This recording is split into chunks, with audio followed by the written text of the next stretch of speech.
Chapter 1.1 We Have Some Planes. Tuesday, September 11th, 2001, dawned temperate and nearly cloudless in the eastern United States. Millions of men and women readied themselves for work. Some made their way to the Twin Towers, the signature structures of the World Trade Center complex in New York City. Others went to Arlington, Virginia, to the Pentagon. Across the Potomac River, the United States Congress was back in session. At the other end of Pennsylvania Avenue, people began to line up for a White House tour. In Sarasota, Florida, President George W. Bush went for an early morning run. For those heading to an airport, weather conditions could not have been better for a safe and pleasant journey. Among the travelers were Muhammad Atta and Abdul Aziz al-Amari, who arrived at the airport in Portland, Maine. Inside the 4 flights. Boarding the flights. Boston, American 11 and United 175. Atta and Omari boarded a 6 a.m. flight from Portland to Boston's Logan International Airport. When he checked in for his flight to Boston, Atta was selected by a computerized pre-screening system known as CAPS, Computer-Assisted Passenger Pre-Screening System, created to identify passengers who should be subject to special security measures. Under security rules in place at the time, the only consequence of Atta's selection by CAPS was that his checked bags were held off the plane until it was confirmed that he had boarded the aircraft. This did not hinder Atta's plans. Atta and Omari arrived in Boston at 6:45. 7 minutes later, Atta apparently took a call from Marwan al-Shahi, a longtime colleague who was at another terminal at Logan Airport. They spoke for 3 minutes. It would be their final conversation. Between 6:45 and 7:40, Atta and Omari, along with Satam al-Sukami, Wa'il al-Sheri, and Walid al-Sheri, checked in and boarded American Airlines Flight 11, bound for Los Angeles. The flight was scheduled to depart at 7:45. In another Logan terminal, Shehi, joined by Fayez Bani Hamad, Mahand al-Shari, Ahmad al-Ghamdi, and Hamzi al-Ghamdi, checked in for United Airlines Flight 175, also bound for Los Angeles. A couple of Shehi's colleagues were obviously unused to travel. According to the United ticket agent, they had trouble understanding the standard security questions, and she had to go over them slowly until they gave the routine, reassuring answers. Their flight was scheduled to depart at 8. The security checkpoints through which passengers, including Atta and his colleagues, gained access to the American 11 gate were operated by Globe Security under a contract with American Airlines. In a different terminal, the single checkpoint through which passengers for United 175 passed was controlled by United Airlines, which had contracted with Huntley USA to perform the screening. In passing through these checkpoints, each of the hijackers would have been screened by a walk-through metal detector calibrated to detect items with at least the metal content of a .22 caliber handgun. Anyone who might have set off that detector would have been screened with a hand wand, a procedure requiring the screener to identify the metal item or items that caused the alarm. In addition, an X-ray machine would have screened the hijackers' carry-on belongings. The screening was in place to identify and confiscate weapons and other items prohibited from being carried onto a commercial flight. None of the checkpoint supervisors recalled the hijackers or reported anything suspicious regarding their screening. While Atta had been selected by CAPS in Portland, 3 members of his hijacking team, Sukami, Wa'il al-Shari, and Walid al-Shari, were selected in Boston. Their selection affected only the handling of their checked bags, not their screening at the checkpoint. All 5 men cleared the checkpoint and made their way to the gate for American 11. Atta, Amari, and Sukami took their seats in business class, seats 8D, 8G, and 10B respectively. The Sherry brothers had adjacent seats in row 2, Wa'il in 2A, Walid in 2B, in the first-class cabin. They boarded American 11 between 7:31 and 7:40. The aircraft pushed back from the gate at 7:40. Sheehy and his team, none of whom had been selected by CAPS, boarded United 175 between 7:23 and 7:28. Bani Hamad in 2A, Sherry in 2B, Sheehy in 6C, Hamza al-Ghamdi in 9C, and Ahmed al-Ghamdi in 9D. Their aircraft pushed back from the gate just before 8. Washington Dulles, American 77. Hundreds of miles southwest of Boston, at Dulles International Airport in the Virginia suburbs of Washington, D.C., 5 more men were preparing to take their early morning flight. At 7:15, a pair of them, Khalid al-Midar and Majid Moked, checked in at the American Airlines ticket counter for Flight 77, bound for Los Angeles. Within the next 20 minutes, they would be followed by Hani Hanjour and 2 brothers, Nawaf al-Hazmi and Salim al-Hazmi. Hani Hanjour, Khalid al-Midar, and Majid Moked were flagged by CAPS. The Hazmi brothers were also selected for extra scrutiny by the airline's customer service representative at the check-in counter. He did so because one of the brothers did not have photo identification, nor could he understand English, and because the agent found both of the passengers to be suspicious. The only consequence of their selection was that their checked bags were held off the plane until it was confirmed that they had boarded the aircraft. All 5 hijackers passed through the main terminal's West Security screening checkpoint. United Airlines, which was the responsible air carrier, had contracted out the work to Argenbright Security. The checkpoint featured closed-circuit television that recorded all passengers, including the hijackers, as they were screened. At 7:18, Midar and Moked entered the security checkpoint. Midar and Moked placed their carry-on bags on the belt of the X-ray machine and proceeded through the first metal detector. Both set off the alarm, and they were directed to a second metal detector.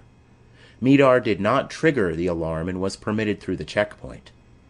After Moked set it off, a screener wanded him. He passed this inspection. About 20 minutes later, at 7:35, another passenger for Flight 77, Hani Hanjour, placed 2 carry-on bags on the X-ray belt in the main terminal's west checkpoint and proceeded without alarm through the metal detector. A short time later, Nawaf and Salim al-Hamzi entered the same checkpoint. Salim al-Hamzi cleared the metal detector and was permitted through. Nawaf al-Hamzi set off the alarms for both the first and second metal detectors and was then hand-wanded before being passed. In addition, his over-the-shoulder carry-on bag was swiped by an explosive trace detector and then passed. The video footage indicates that he was carrying an unidentified item in his back pocket, clipped to its rim. When the local Civil Aviation Security Office of the Federal Aviation Administration, FAA, later investigated these security screening operations, the screeners recalled nothing out of the ordinary. They could not recall that any of the passengers they screened were CAPS selectees. We asked a screening expert to review the videotape of the hand-wanding, and he found the quality of the screener's work to have been marginal at best. The screener should have resolved what set off the alarm, and in the case of both Moked and Hazmi, it was clear that he did not. At 7:50, Majid Moked and Khalid al-Midar boarded the flight and were seated in 12A and 12B in coach. Hani Hanjour, assigned to seat 1B, first class, soon followed. The Hazmi brothers, sitting in 5E and 5F, joined Hanjour in the first-class cabin. Newark, United 93. Between 7:03 and 7:39, Saeed al-Ghamdi, Ahmed al-Nami, Ahmed al-Haznawi, and Ziad Jarrah checked in at the United Airlines ticket counter for Flight 93, going to Los Angeles. 2 checked bags, 2 did not. Haznawi was selected by CAPS. His checked bag was screened for explosives and then loaded on the plane. The 4 men passed through the security checkpoint, owned by United Airlines and operated under contract by Argenbright Security. Like the checkpoints in Boston, it lacked closed-circuit television surveillance, so there is no documentary evidence to indicate when the hijackers passed through the checkpoint, what alarms may have been triggered, or what security procedures were administered. The FAA interviewed the screeners later. None recalled anything unusual or suspicious. The 4 men boarded the plane between 7:39 and 7:48. All 4 had seats in the first-class cabin. Their plane had no business class section. Jarrah was in seat 1B, closest to the cockpit. Nami was in 3C, Ghamdi in 3D, and Hasnawi in 6B. The 19 men were aboard 4 transcontinental flights. They were planning to hijack these planes and turn them into large guided missiles loaded with up to 11,400 gallons of jet fuel. By 8 a.m. on the morning of Tuesday, September 11, 2001, they had defeated all the security layers that America's civil aviation security system then had in place to prevent a hijacking. The hijacking of American 11. American Airlines Flight 11 provided nonstop service from Boston to Los Angeles. On September 11th, Captain John Oganowski and First Officer Thomas McGinnis piloted the Boeing 767. It carried its full capacity of 9 flight attendants. 81 passengers boarded the flight with them, including the 5 terrorists. The plane took off at 7:59. Just before 8:14, it had climbed to 26,000 feet, not quite its initial assigned cruising altitude of 29,000 feet. All communications and flight profile data were normal. About this time, the fasten seatbelt sign would usually have been turned off, and the flight attendants would have begun preparing for cabin service. At that same time, American 11 had its last routine communication with the ground when it acknowledged navigational instructions from the FAA's Air Traffic Control (ATC) center in Boston. 16 seconds after the transmission, ATC instructed the aircraft's pilots to climb to 35,000 feet. That message and all subsequent attempts to contact the flight were not acknowledged. From this and other evidence, we believe the hijacking began at 8:14 or shortly thereafter.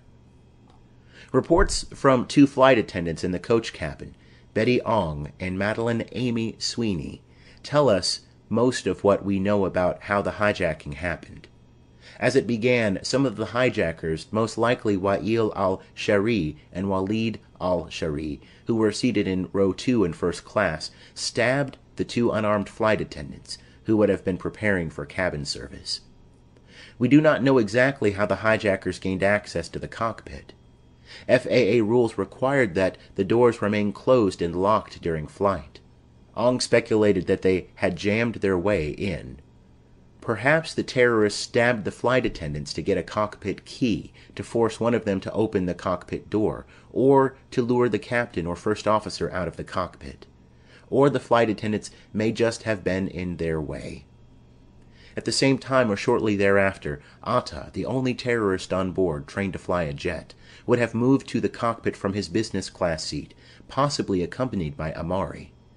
As this was happening, passenger Daniel Lewin, who was seated in the row just behind Atta and Omari, was stabbed by one of the hijackers, probably Satam al-Sukami, who was seated directly behind Lewin. Lewin had served 4 years as an officer in the Israeli military. He may have made an attempt to stop the hijackers in front of him, not realizing that another was sitting behind him. The hijackers quickly gained control and sprayed mace, pepper spray, or some other irritant in the first-class cabin, in order to force the passengers and flight attendants toward the rear of the plane. They claimed they had a bomb. About 5 minutes after the hijacking began, Betty Ong contacted the American Airlines Southeastern Reservations Office in Cary, North Carolina, via an AT&T airphone to report an emergency aboard the flight. This was the first of several occasions on 9/11 when flight attendants took action outside the scope of their training, which emphasized that in a hijacking, they were to communicate with the cockpit crew. The emergency call lasted approximately 25 minutes, as Ong calmly and professionally relayed information about events taking place aboard the airplane to authorities on the ground. At 8:19, Ong reported, "The cockpit is not answering. Somebody's stabbed in business class, and I think there's mace. That we can't breathe. I don't know, I think we're getting hijacked." She then told of the stabbings of the two flight attendants. At 8:21, one of the American employees receiving Ong's call in North Carolina, Nydia Gonzalez, alerted the American Airlines Operations Center in Fort Worth, Texas, reaching Craig Marquis, the manager on duty. Marquis soon realized this was an emergency and instructed the airline's dispatcher responsible for the flight to contact the cockpit. At 8:23, the dispatcher tried unsuccessfully to contact the aircraft. 6 minutes later, the air traffic control specialist in American's Operations Center contacted the FAA's Boston Air Traffic Control Center about the flight. The center was already aware of the problem. Boston Center knew of a problem on the flight in part because just before 8:25, the hijackers had attempted to communicate with the passengers.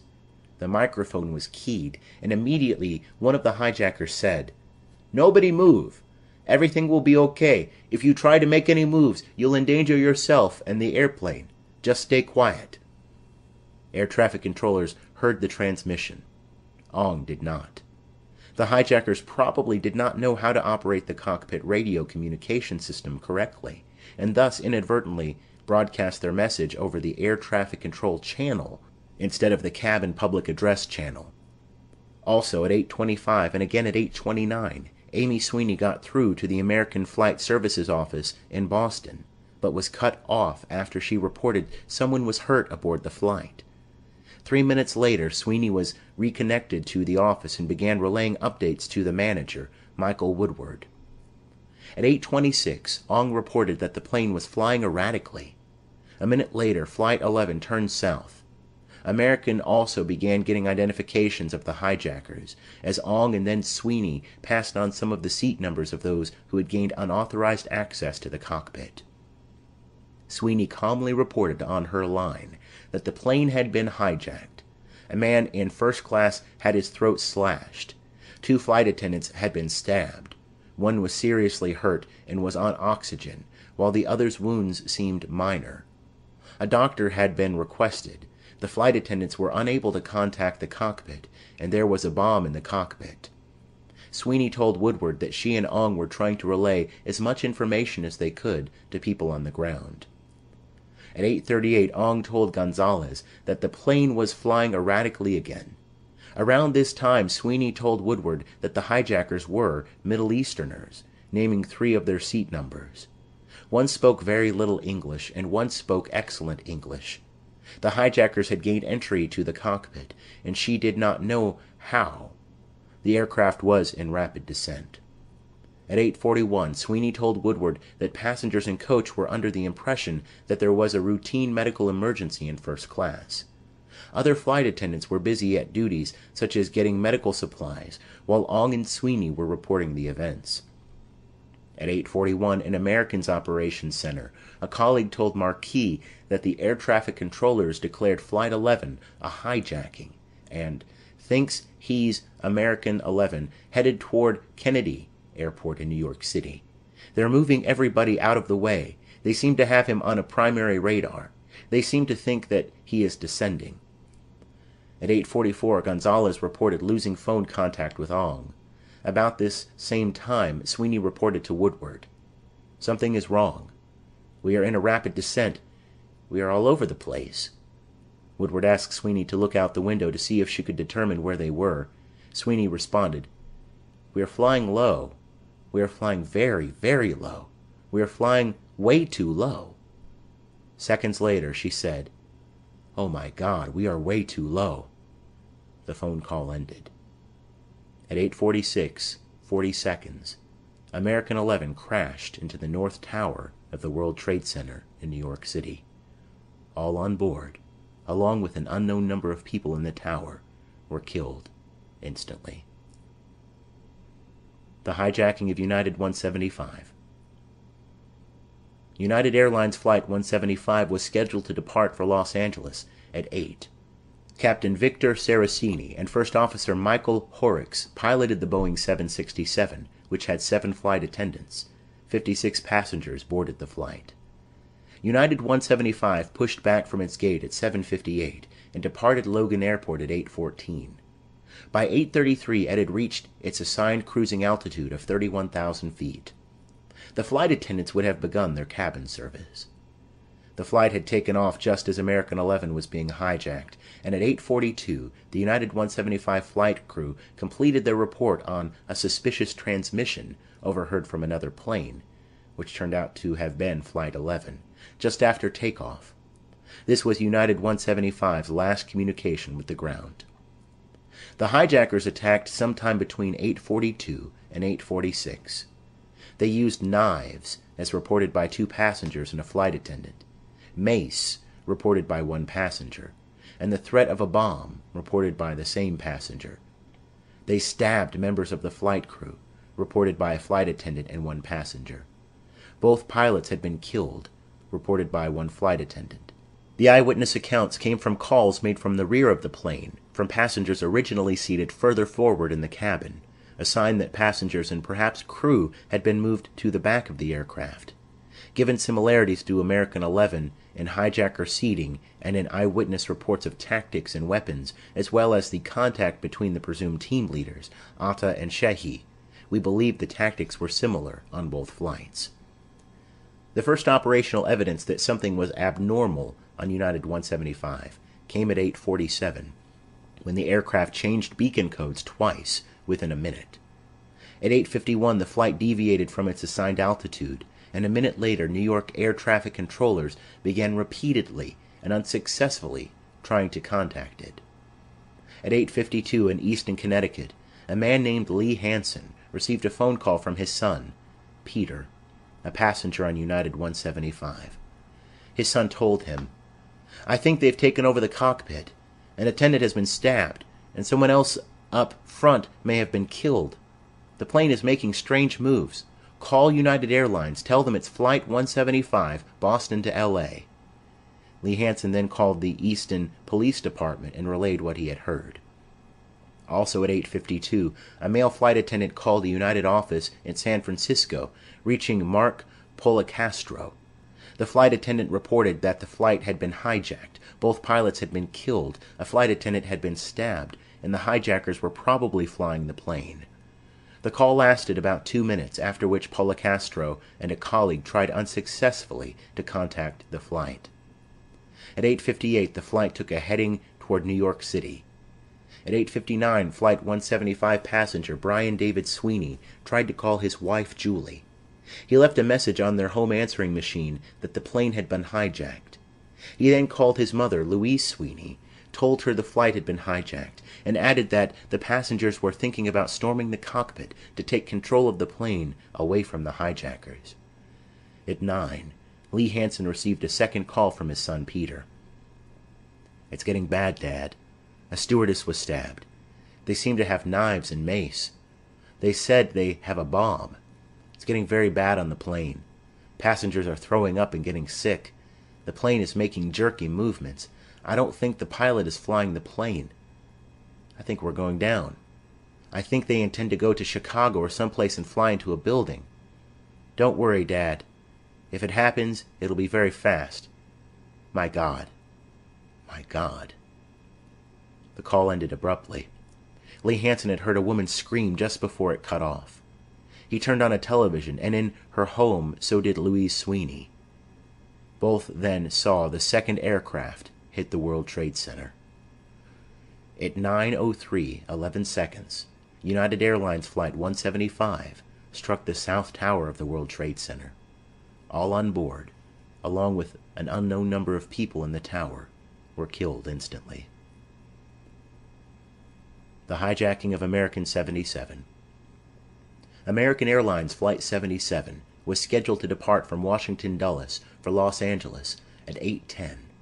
The aircraft was a Boeing 757 piloted by Captain Charles F. Burlingame and First Officer David Charlebois. There were 4 flight attendants. On September 11th, the flight carried 58 passengers. American 77 pushed back from its gate at 8:09 and took off at 8:20. At 8:46, the flight reached its assigned cruising altitude of 35,000 feet. Cabin service would have begun. At 8:51, American 77 transmitted its last routine radio communication. The hijacking began between 8:51 and 8:54. As on American 11 and United 175, the hijackers used knives, reported by one passenger, and moved all the passengers and possibly crew to the rear of the aircraft, reported by one flight attendant and one passenger. Unlike the earlier flights, the Flight 77 hijackers were reported by a passenger to have box cutters. Finally, a passenger reported that an announcement had been made by the pilot that the plane had been hijacked. Neither of the first-hand accounts mentioned any stabbings or the threat or use of either a bomb or mace, though both witnesses began the flight in the first-class cabin. At 8:54, the aircraft deviated from its assigned course, turning south. 2 minutes later, the transponder was turned off, and even primary radar contact with the aircraft was lost. The Indianapolis Air Traffic Control Center repeatedly tried and failed to contact the aircraft. American Airlines dispatchers also tried, without success. At 9, American Airlines Executive Vice President Gerard Arpey learned that communications had been lost with American 77. This was now the second American aircraft in trouble. He ordered all American Airlines flights in the Northeast that had not taken off to remain on the ground. Shortly before 9:10, suspecting that American 77 had been hijacked, American headquarters concluded that the second aircraft to hit the World Trade Center might have been Flight 77. After learning that United Airlines was missing a plane, American Airlines headquarters extended the ground stop nationwide. At 9:12, Renee May called her mother, Nancy May, in Las Vegas. She said her flight was being hijacked by 6 individuals who had moved them to the rear of the plane. She asked her mother to alert American Airlines. Nancy May and her husband promptly did so. At some point between 9:16 and 9:26, Barbara Olson called her husband, Ted Olson, the Solicitor General of the United States. She reported that the flight had been hijacked, and the hijackers had knives and box cutters. She further indicated that the hijackers were not aware of her phone call, and that they had put all the passengers in the back of the plane. About a minute into the conversation, the call was cut off. Solicitor General Olson tried unsuccessfully to reach Attorney General John Ashcroft. Shortly after the first call, Barbara Olson reached her husband again. She reported that the pilot had announced that the flight had been hijacked, and she asked her husband what she should tell the captain to do. Ted Olson asked for her location, and she replied that the aircraft was then flying over houses.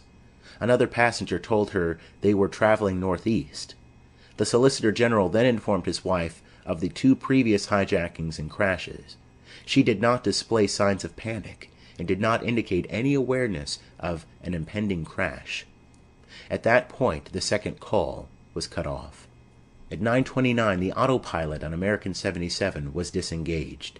The aircraft was at 7,000 feet and approximately 38 miles west of the Pentagon. At 9:32, controllers at the Dulles Terminal Radar Approach Control observed a primary radar target tracking eastbound at a high rate of speed. This was later determined to have been Flight 77. At 9:34, Ronald Reagan Washington National Airport advised the Secret Service of an unknown aircraft heading in the direction of the White House.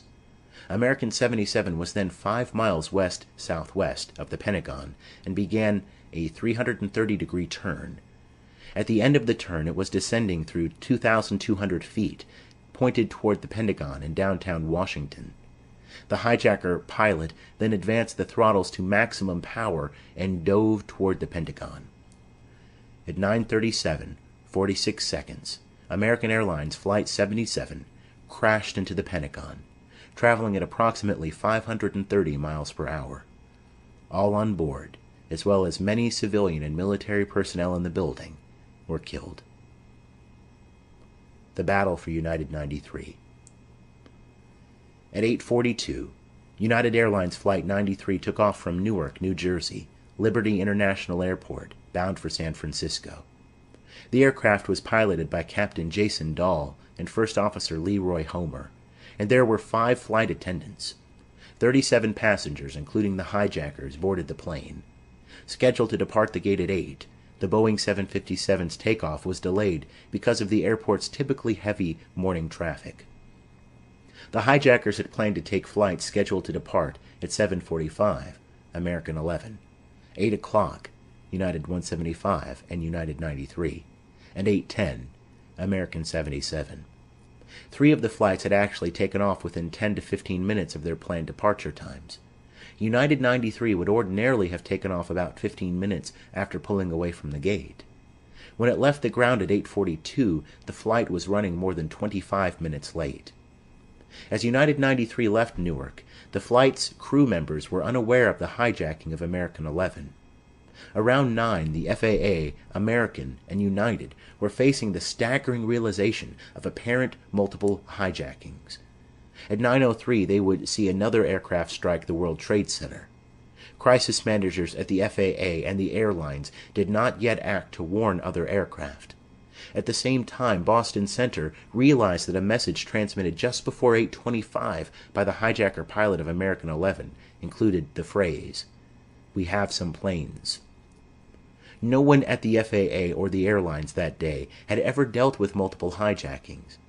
Such a plot had not been carried out anywhere in the world in more than 30 years, and never in the United States.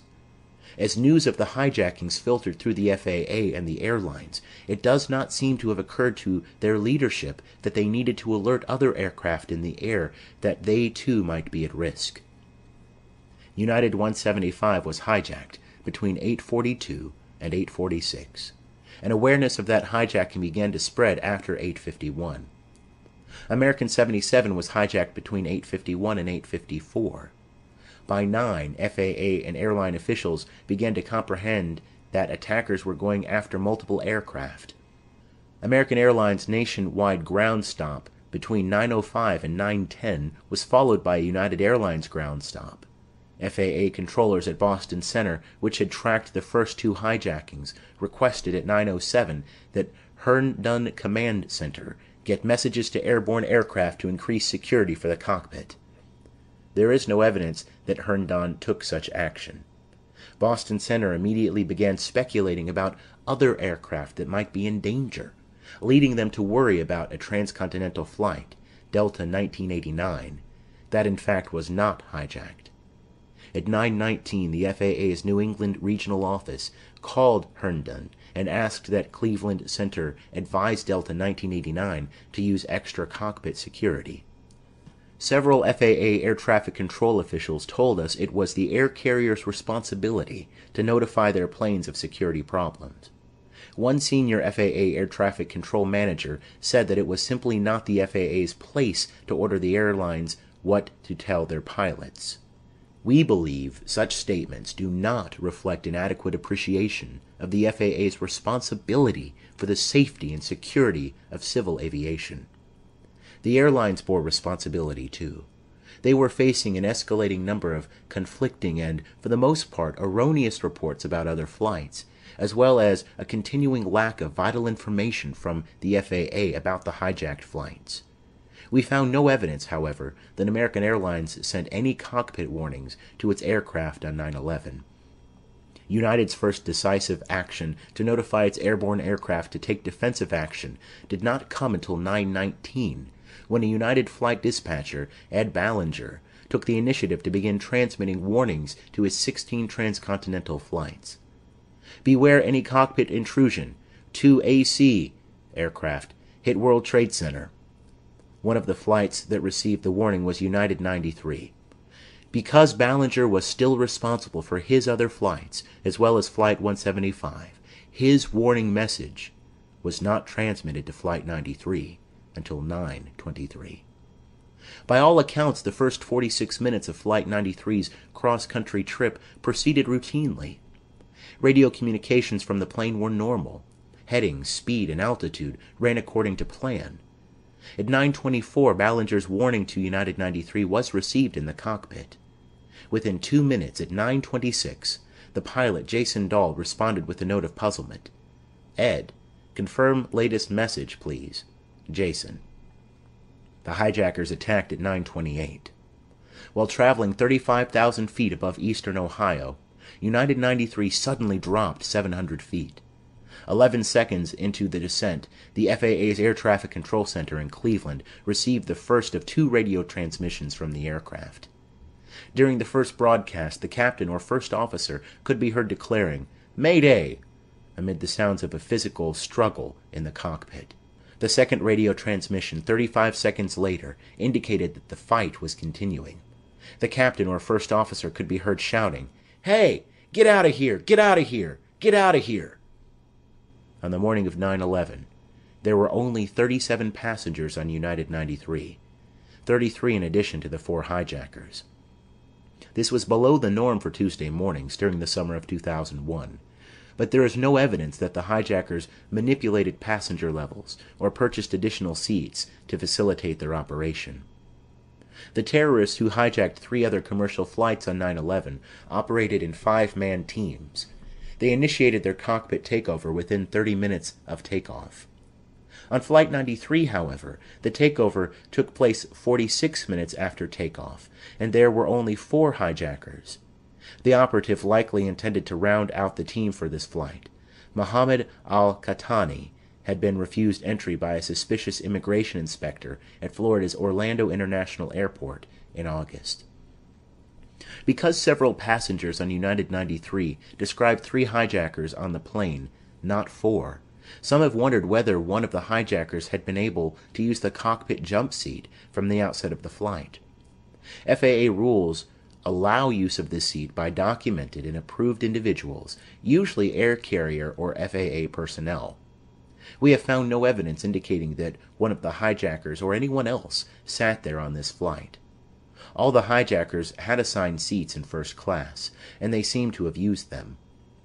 We believe it is more likely that Jarrah, the crucial pilot-trained member of their team, remained seated and inconspicuous until after the cockpit was seized, and once inside, he would not have been visible to the passengers. At 9:23, a hijacker, probably Jarrah, made or attempted to make the following announcement to the passengers of Flight 93. "Ladies and gentlemen, here, the captain. Please sit down. Keep remaining sitting. We have a bomb on board, so sit." The flight data recorder, also recovered, indicates that Jarrah then instructed the plane's autopilot to turn the aircraft around and head east. The cockpit voice recorder data indicate that a woman, most likely a flight attendant, was being held captive in the cockpit. She struggled with one of the hijackers, who killed or otherwise silenced her. Shortly thereafter, the passengers and flight crew began a series of calls from GTE airphones and cellular phones.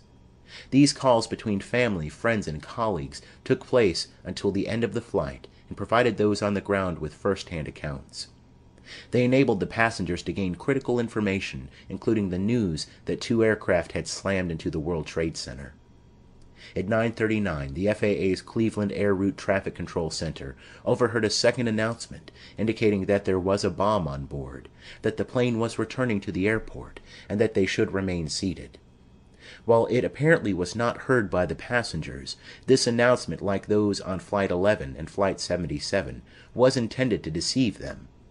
Jarrah, like Atta earlier, may have inadvertently broadcast the message because he did not know how to operate the radio and the intercom.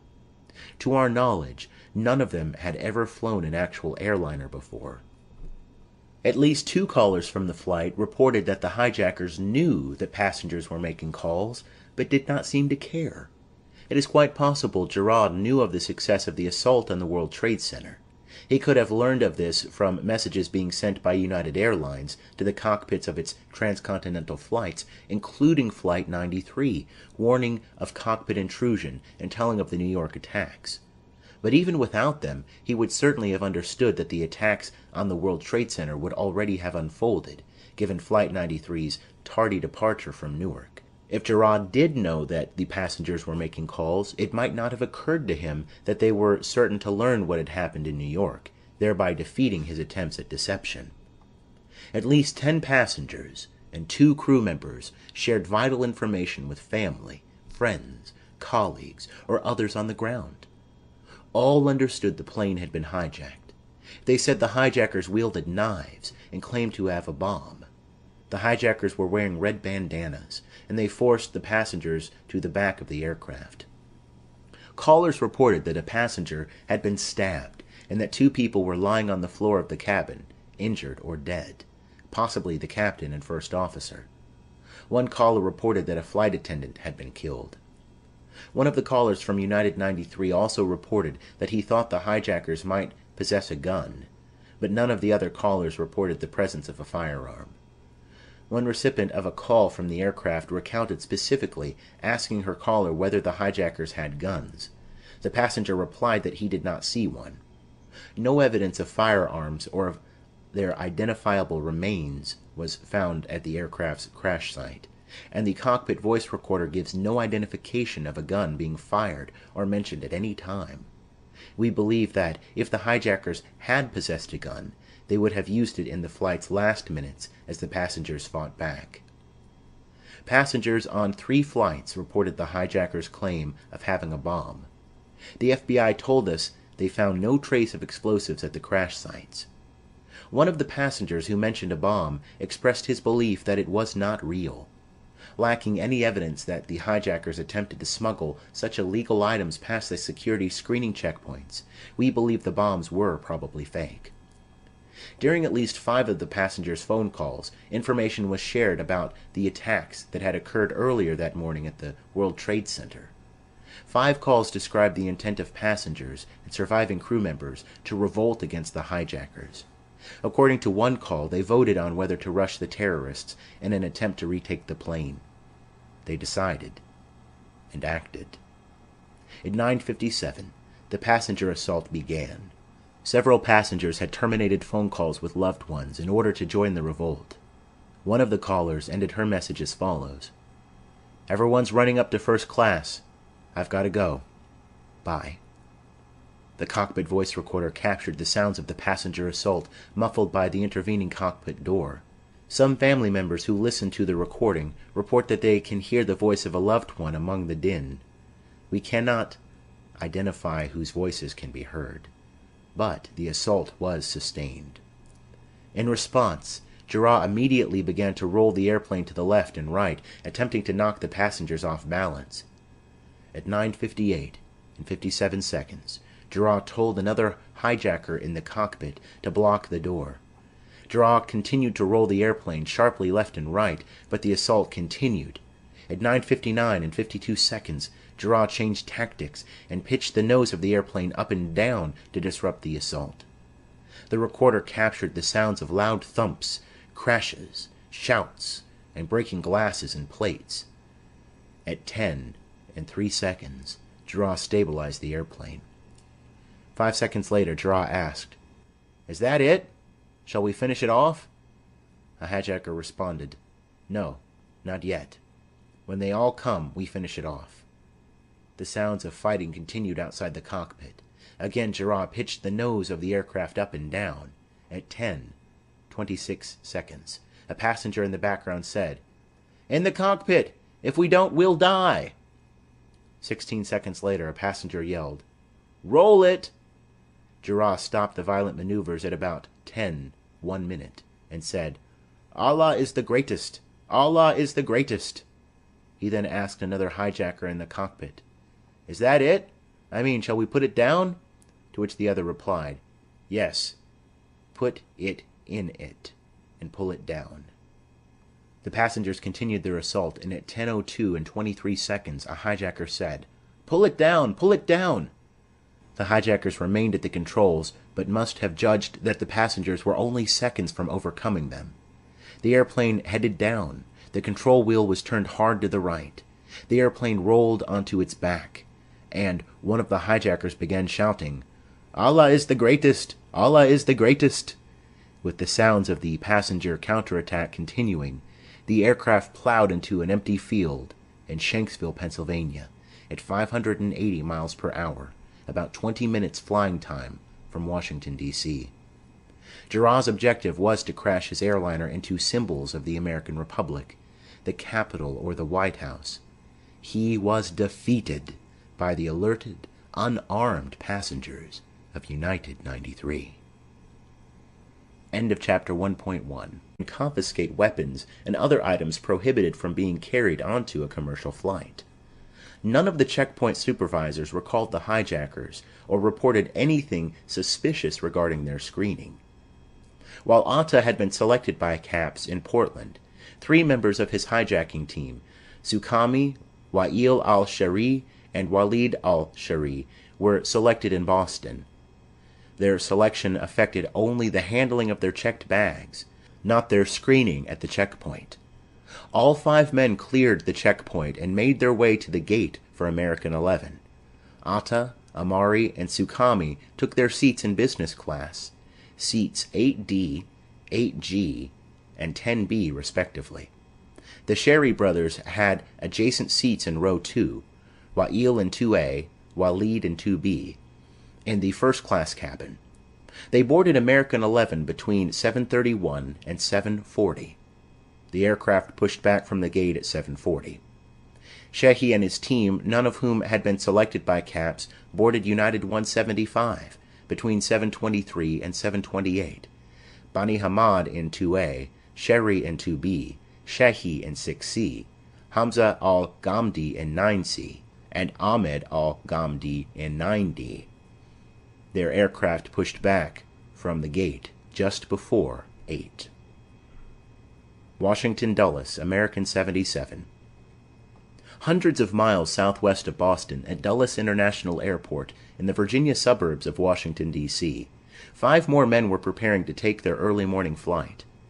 At 7:15, a pair of them, Khalid al-Midar and Majid Moked, checked in at the American Airlines ticket counter for Flight 77, bound for Los Angeles. Within the next 20 minutes, they would be followed by Hani Hanjour and 2 brothers, Nawaf al-Hazmi and Salim al-Hazmi. Hani Hanjour, Khalid al-Midar, and Majid Moked were flagged by CAPS. The Hazmi brothers were also selected for extra scrutiny by the airline's customer service representative at the check-in counter. He did so because one of the brothers did not have photo identification, nor could he understand English, and because the agent found both of the passengers to be suspicious. The only consequence of their selection was that their checked bags were held off the plane until it was confirmed that they had boarded the aircraft. Checked in for United Airlines Flight 175, also bound for Los Angeles. A couple of Shehi's colleagues were obviously unused to travel. According to the United ticket agent, they had trouble understanding the standard security questions, and she had to go over them slowly until they gave the routine, reassuring answers. Their flight was scheduled to depart at 8.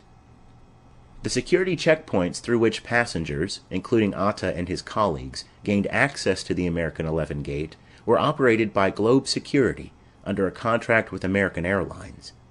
In a different terminal, the single checkpoint through which passengers for United 175 passed was controlled by United Airlines, which had contracted with Huntley USA to perform the screening.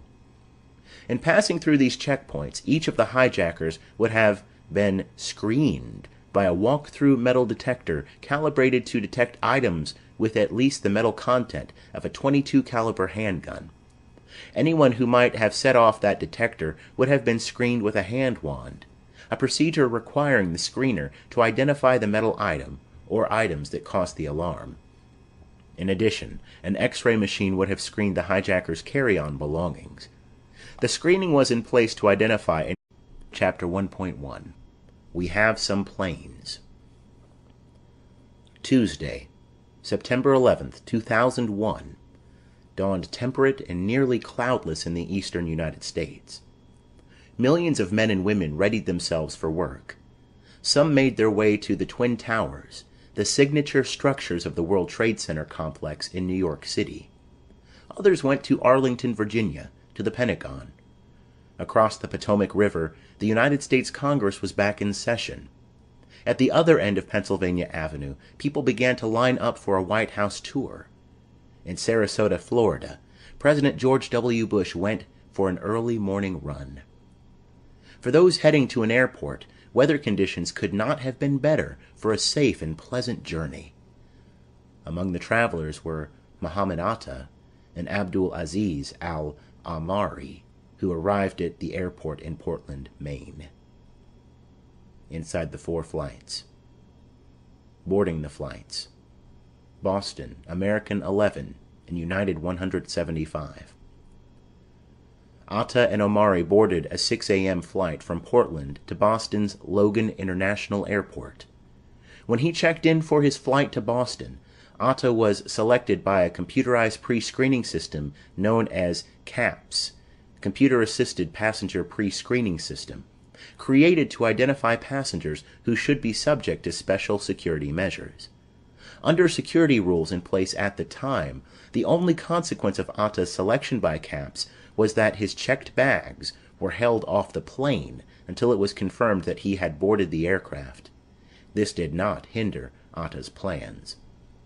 Atta and Omari arrived in Boston at 6:45. 7 minutes later, Atta apparently took a call from Marwan al-Shahi, a longtime colleague who was at another terminal at Logan Airport. They spoke for 3 minutes. It would be their final conversation. Between 6:45 and 7:40, Atta and Omari, along with Satam al-Sukami, Wa'il al-Sheri, and Walid al-Sheri, checked in and boarded American Airlines Flight 11, bound for Los Angeles. The flight was scheduled to depart at 7:45.